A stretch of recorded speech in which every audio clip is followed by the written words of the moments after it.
And I too was at Standing Rock. It really pulled at me. When I saw Thacker Pass, I was like, oh my God, this is what that was preparing me for. Like, that was that heart call, because now it's me and it's my land and my people in my region. Hey, it's Jordan. I am in Flint, Michigan, East Palestine, Ohio, Tumwa, Iowa. Please support the only independent outlet on the ground covering what the corporate media covers up. Hey, it's Jordan with Status Coup. Very happy to focus on a story that I bet a lot of you don't know about, and talk to some folks that have been involved in defending the land, the water, up in the mountains of Nevada. I'm joined by Max Wilbert and Will Falk. You've both been very involved with the fight against Nevada Lithium Corporation that has built and is building the largest lithium mine in America. And of course, right on native land, including the site of two historic massacres for the Paiute and Shoshone people. The land defenders, 6 of them were actually sued by the Lithium Corporation after protests in 2023. So obviously there's some similar through lines to what we saw at Standing Rock here. Joining us also is Bhie-Cie, Zahn-Nahtzu. I hope I pronounced that right. Can you kind of talk about from your perspective, and obviously this affects you and your tribe more so than anyone else. What has this fight been like? Because there's been very little attention in the national media, and it just seems like, as Max was saying, under the guise of progress, lithium, electric, they're doing the same things they have done with oil, fracking, mining, and they're just building these projects that are supposed to be good for us right on top of your land where ancestors are buried, sacred land, endangering water, air. So they're just kind of shifting the natural resources and supposedly better resources, but still with Native Americans as the sacrificial guinea pigs. Well, the way it's affecting Native Americans, if you think about it, my 3 times great-grandfather talked about seeing the first covered wagons come into Nevada. The state's not very old, and so we were probably some of the last ones to have our way of life really disrupted. And they were able in a very short period of time to completely disrupt our way of life, remove us from the land, remove us from our culture. I was raised by my grandparents who were boarding school survivors, where that was a very direct genocidal act, to remove us from our care and our relationship with the land, which it did very effectively, because I really had to study and work and have a curiosity and a want to learn the native plants, to go out there and see them in their different forms when they're budding, to how they're blooming, to see what kind of seed pods they're going to be able to produce. And what I see is a lot of the plants are suffering to the point where we can hardly even use them. I hang out with the indigenous Great Basin weavers, and they talk about how the willows are splitting. They're not healthy. My grandpa knew how to make rosewood arrows, and I used to follow him out to go gather, and they're not healthy, and they were splitting, and they weren't able to be molded in the soapstone molds for as strong of arrow shafts. So we've already been seeing it since I was little. I grew up hearing about how the plants and we just couldn't utilize them because they were already poisoned. And so having known that my whole life, and knowing their value and knowing their place here and how we interacted with them, to just see them become an open pit mine full of chemicals. Like, I can't even get my mind around humans who think that's progress or positive. Right. And this was, by the way, greenlit in the final week of Trump's first term. clearly the Biden administration has continued it, and now Trump is coming back. Can you talk about the protests too? Because it just seems so eerie, similar to Standing Rock, which I was there. They're prosecuting disabled elders, mothers of four, for peacefully protesting. It seems like the only people being prosecuted are the ones trying to stop this desecration of their land. Yes, and I too was at Standing Rock. It really pulled at me. I remember seeing it go on, and I was watching it online, and my heart was just really, really with those people. So I talked to my job, and I didn't have the leave, and I took an unpaid leave based on just my beliefs and just wanting to help lean in with those people. And man, it was a long trip, days. And I took I took 3 of my kids. And so we were at Standing Rock also in October when that was going on. So, and we left right before, the infamous Thanksgiving where they were putting the water hoses on the natives. Bad. People shouldn't be treated this way. I've been tear gassed multiple times tonight. And medics were coming. And then I went up to the hill, and you could see from the top of the hill how now that the medics came to the ground, so they were targeting the medics with round after round after round of tear gas or pepper spray. Because of, me having my job and having to get back, and the kids had to get back to school. But so me being so heart called to go to Standing Rock, when I saw Thacker Pass, I was like, oh my God, this is what that was preparing me for. Like, that was that heart call, because now it's me and it's my land and my people in my region. Like, and I really didn't, I guess, foresee that, because I wasn't at that time as aware of what was going on and the outlook for it. So it was just like that heart call of Standing Rock multiplied. Yeah. Can you also talk about it seems to me that a lot of people focus on the threat of Trump in terms of the climate, and praise Biden and Democrats for, in my view, the minor things they did on climate, but it's kind of out of sight, out of mind. I mean, there's a push for electric, which, people could think what they want, but to build this lithium, there seems to be a disconnect where they are building these types of plants and at the expense of whom. I think a lot of the electric push is good, but not if we're just shifting around the poisoning of communities from oil to lithium, but the same exact people are being victimized. Yeah, great question, Jordan. And, this is just a few months ago, Joe Biden posted on social media bragging about how he had doubled U.S. oil production compared to Trump. So the idea that the Democrats are better for the climate is, I think, in some ways a distraction from what's actually happening, which is, of course, don't need to tell you this in the audience, but which is that both of the dominant political parties in the United States are corporate parties. They're corporate capitalist political parties. And their platform is, how fast can we extract resources from the natural world to generate maximum profits, essentially.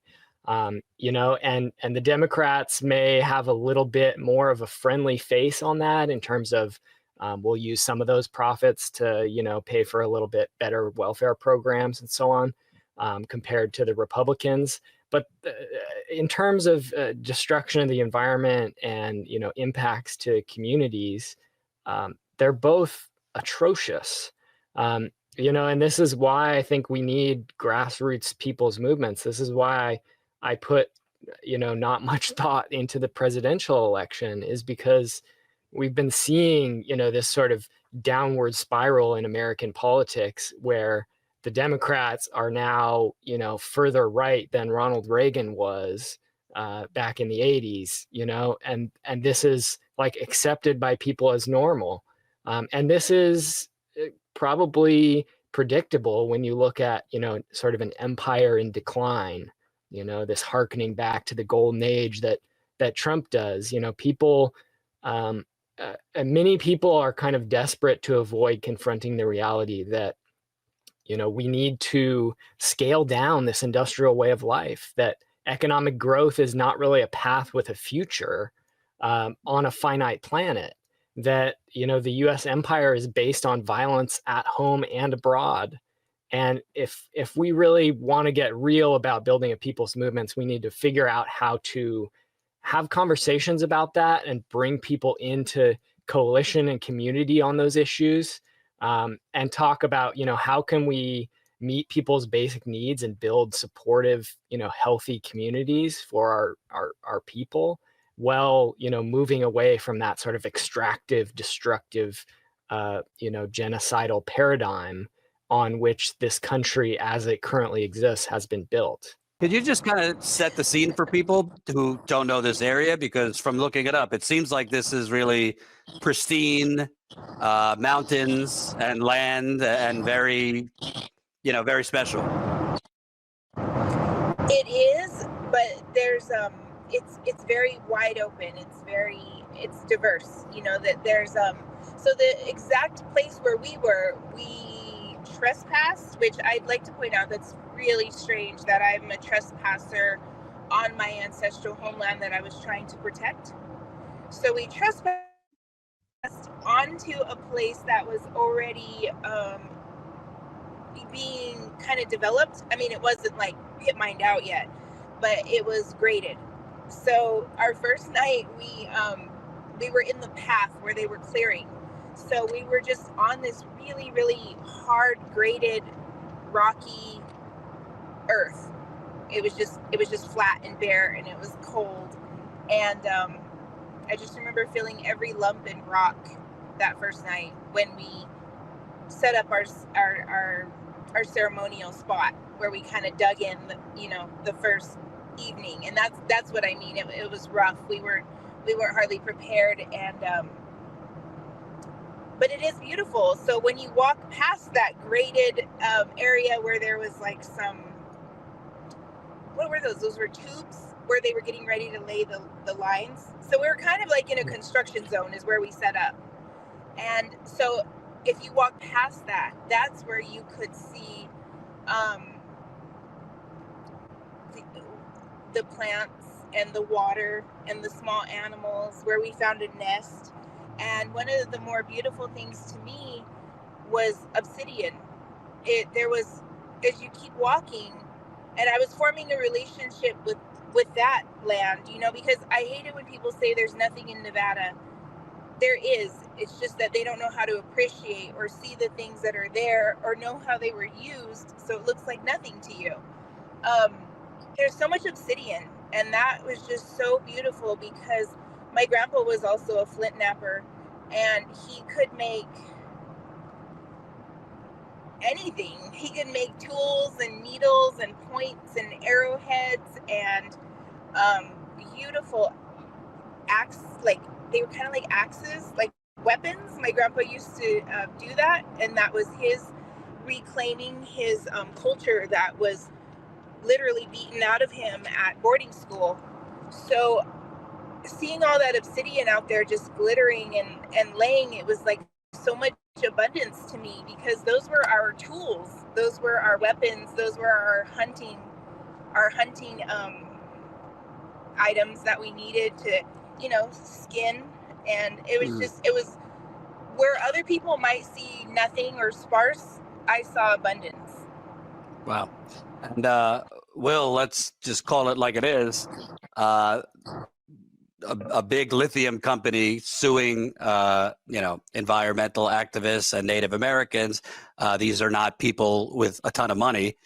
So I'm assuming the legal defense has really maxed people out. I know there's a legal defense where you're looking for people to donate. Can you kind of talk about, I just put it up on the screen. Can you kind of talk about the financial part of this? Because it's got to be extremely expensive to defend yourself against this kind of behemoth. Yeah, I mean, the lawsuit that Lithium Nevada has filed against us could potentially end up with us owing Lithium Nevada hundreds of thousands of dollars for interfering with construction there. And this is a company that's going to make billions of dollars off of ripping lithium out of Bhie-Cie's ancestral homelands. And it's a company that just got a $2.2 billion loan from the Federal Department of Energy to construct this mine. So yeah, it's absolutely terrifying for us that we have to face that kind of financial penalty for doing something that should be as basic as protecting water and protecting land and protecting Native people's culture. Yeah. And it's true. Like environmental activism, this kind of stuff is not something that you make very much money in, and it's not something that very many people. I was listening to Bhie-Cie talk about how she's self-employed and able to take time out of her own work to go out there and protest. But to do this kind of work, it really is true. You have to put so many hours into it. It's almost like a full-time job. And it's not work that is going to make you very much money. So it's already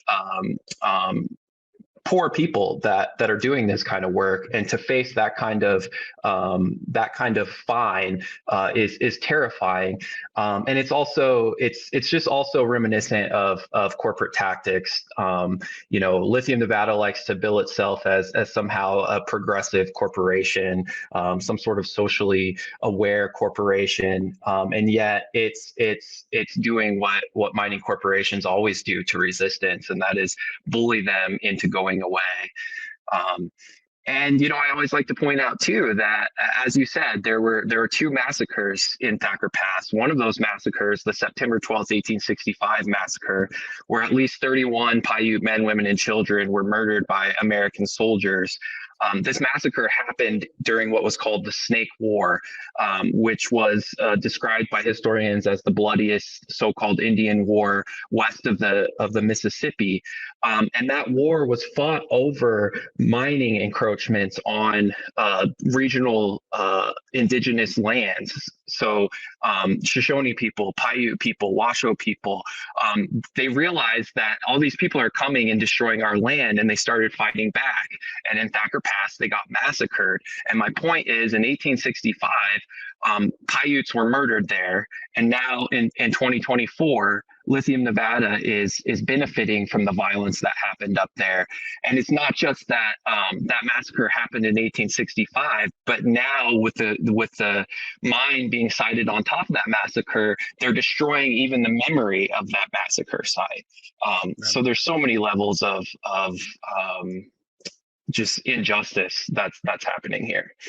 And Max, it's interesting because after this election, everyone's got an opinion on why the Democrats lost, but a lot of generally wealthy white men on TV are saying it's because Democrats are, quote, too woke. Well, as Will just pointed out, the Biden administration's Department of Energy is the one giving, money to this project. They talk a good game about, the vulnerable and minorities and all that. But when it comes to the mighty dollar, they're funding basically blowing up a mountain of lithium right on top of native land. That doesn't seem very woke to me. Yeah, what seems to me maybe a more accurate way of talking about it is that the Democrats have tried to weaponize the work that's been done by anti-racist activists and, community grassroots movements for decades, for centuries, really, to try and address issues around racism and inequality and the oppression of women and all these things.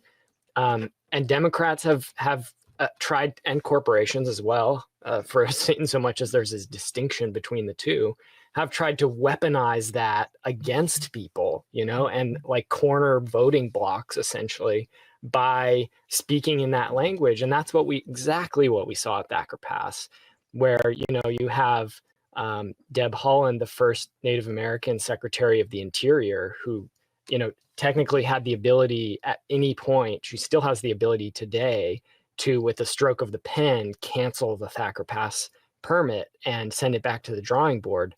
And she wouldn't even talk to, to any of the indigenous tribes and any of the organizations that were fighting this project, despite numerous attempts to reach out to her and other figures in the administration. So, they talk through different sides of their mouths. And, this is something that I think we really saw emerge as a strategy in a more fully formed way during the Obama administration.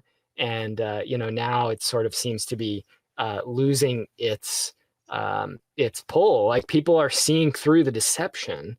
And, the unfortunate side effect of that is we end up with Trump, who's going to be a disaster. But, frankly, Harris would have been a disaster as well. So, it just points to me again to the need for a totally different politics that is coming from the bottom up and not the top down. And my last question to you, Bhie-Cie, what do you want people watching to know, and how could they help? Because pretty soon we're probably going to have a variety of different protests going on for all the chaos to ensue, but a lot of things are forgotten as a result of that. How can people get involved, whether obviously it's not as easy to come, but how would you and other natives like people to be active about this?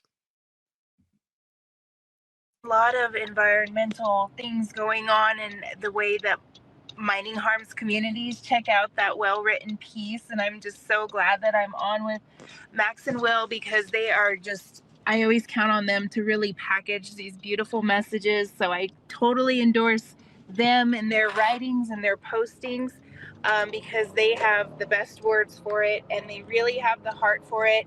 And I appreciate them so much. And it's not just native indigenous people to here, it's through South America.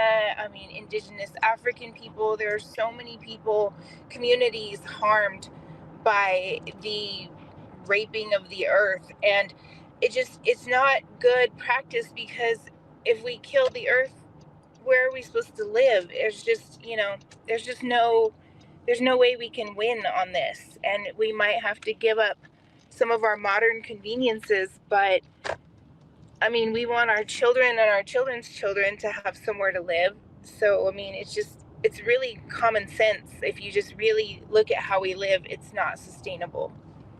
Tell me how you both got involved with this. And obviously, you've been involved with members of the tribe who are fighting this as well. Yeah, well, thank you for having us, Jordan. It's a pleasure to be here, and appreciate all the work that you do exposing corporate power, and this is one wing of that fight. We have a multi-billion-dollar multinational corporation here that's coming into a region in northern Nevada that's, it's a very remote part of the United States. There's not many people around. And one of the consequences of that is that it's a largely intact ecosystem, at least in places. It's been impacted by overgrazing and historic mining and, some road building and so on. But we're not talking about New York City, right? There's not 30 million people living there. These are open, largely empty spaces. And because of that, these habitats are home to pronghorn antelope and mule deer and mountain lions and bobcats and sage grouse and hundreds of different species who live in these sort of sagebrush, treeless habitats out there. And so I originally heard of Thacker Pass back in around 2018. I was working on a book about greenwashing and how corporations are trying to make money essentially off the destruction of the planet by marketing their products as being environmentally friendly, even when they're not. Something I'm sure you're very well aware of, and probably the audience is as well. And at the time, Thacker Pass was just a proposal. There wasn't even a permitting process, or nothing was actually happening out there. But I took note of the name, and then in 2020 during the Trump administration, the first Trump administration, a friend of mine who is involved in environmental issues down there called me up and said, hey, this project has been fast tracked. It's moving forward very quickly, and you might be interested in checking it out. So I went down to the site, fell in love with the place, and just felt like somebody has to fight for this, because the mainstream environmental groups, the government, and corporations all seem to be lining up behind the idea of, destroy this land, pump out electric vehicles, and that's going to solve all our environmental problems. I just felt like that wasn't the case. And so I ended up calling up my friend Will Falk, who's here, and saying, hey, Will, you want to come join me and camp out on this remote mountainside in the middle of January and protest against this? And Will was crazy enough to join me out there. And that led to, a 4-year campaign where we're still fighting this mine, even as the construction is going forward right now. And Will, can you kind of talk about, because I didn't even know about these protests when they were going on, but there was about a month of protests. I should say this is like an open pit lithium mining. So it's out in the environment. Like Max said, it's remote, but they're mining right out into the air and near the water, wildlife, because there was a mix of indigenous people protesting, as well as, non-indigenous allies. But it seemed to have gone on for a while, very little coverage. And the people who were prosecuted were the protesters who, from my research, again, there was nothing violent going on. No, our protests in 2023 were completely peaceful and prayerful, and that was something that the Native elders that we've taken our leadership from really insisted upon. But yeah, I guess to kind of set up some of the legal context here, I'm a lawyer. I'm also a frontline land defender, community organizer. And one of the most successful campaigns I've been a part of was actually in Hawaii, where Native Hawaiians have been fighting to keep a massive telescope from desecrating one of their most sacred sites on the peak of Mauna Kea. And I was there in 2015 when the telescope construction people and the police came to try and force this construction equipment up Mauna Kea to begin construction on the 30-meter telescope up there. And there was only one road up to this summit of Mauna Kea. And the day that the police came, something like 2,000 Native Hawaiians showed up and blocked the road, and they weren't able to get the construction equipment up to where they needed to do the work. So when Max told me what was going on with Thacker Pass, and understanding that under American law, there's a law called the 1872 mining law, which makes it so that anyone who locates valuable minerals on American public lands has an automatic right to mine those minerals. The government has no discretion to deny a permit for these things. So when Max was telling me about Thacker Pass, I realized, look, there's ultimately no legal tactic that we can take that's going to get this permit revoked. The Lithium Nevada Corporation has a right to mine those minerals under American law.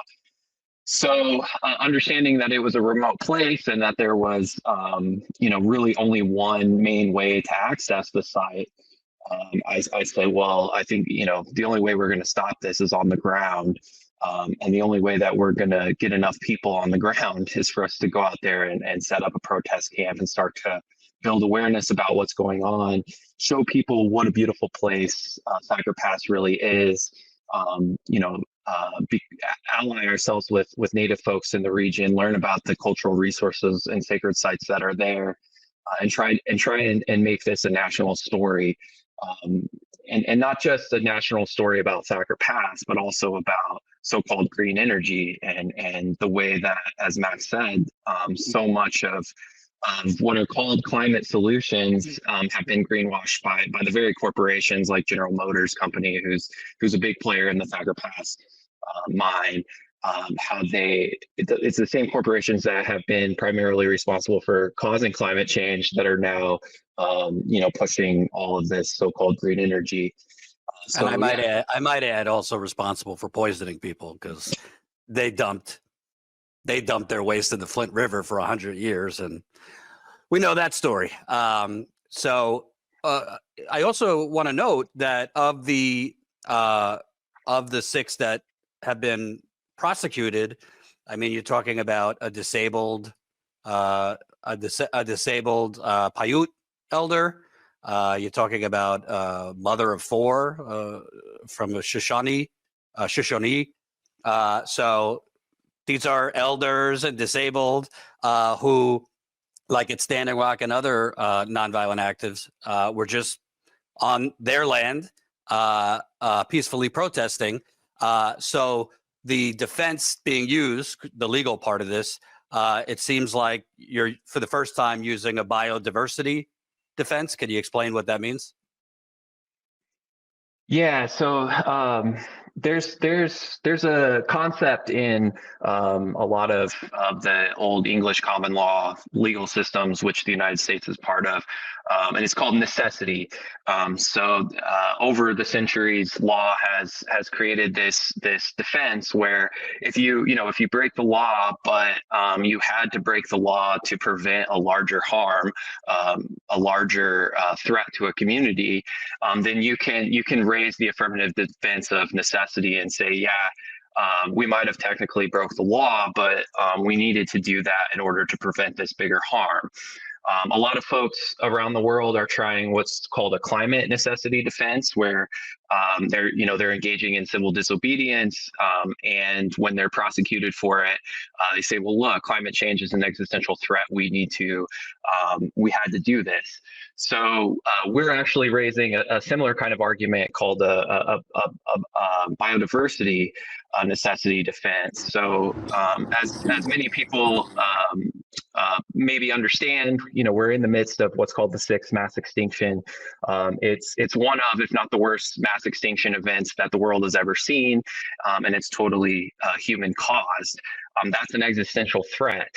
Now, a lot of people think that climate change is the main perpetrator of that biodiversity collapse. That's actually not true. It's direct habitat destruction.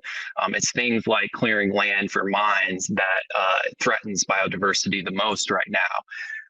And the Thacker Pass Lithium mine will cause at least one local species to go extinct, a rare type of snail called the Kings River purg. Its whole species will be wiped out by the Thacker Pass Lithium mine. And other things like some of the best greater sage-grouse habitat left on Earth is going to be destroyed. Habitat for endangered species like Lahontan cutthroat trout, golden eagles, all of that will be destroyed by the mine. And so we engaged in civil disobedience to try and prevent more biodiversity collapse. And Will, my last question for you: where does the court cases stand? And as we we'll put the link to the legal defense ways people could donate below. So, maybe one less Black Friday deal, donate to this, an important cause. But where does the legal defense stand, and how can people help? Well, yeah, just like you said, donations are huge right now. We're sort of moved past the first phase of the lawsuit, which is just the initial filings and the first round of trying to get through evidence. We're in a part of the case that's called discovery, and this is where they start digging into what happened on those days that we were up there, and we can get into things like this is how your mine is destroying biodiversity, but court cases are notoriously slow moving, and we could still be in this case in a year or 2 years, but right now things. For reference, the Standing Rock Sioux tribe is still in court trying to stop the Dakota Access Pipeline, and that's now almost a decade later. Absolutely. And what the thing that's so scary about that is we have to exist in the anxiety of not knowing what's going to happen. We have to exist in the pressure of not knowing what's going to happen with the case the longer it goes on. But yeah, donations are a big help. I'm not licensed in the state of Nevada, so I cannot directly defend those of us that were sued. So we do have to pay a local Nevada council, and anyone that's been involved with lawyers knows, legal fees can really pile up. Yeah, donations are huge, and spreading the word, because this is the Thacker Pass Lithium mine is the very first of these lithium mines that are coming to Nevada and other places. And over the next 10 or 15 years, there's going to be a lot more of these mines.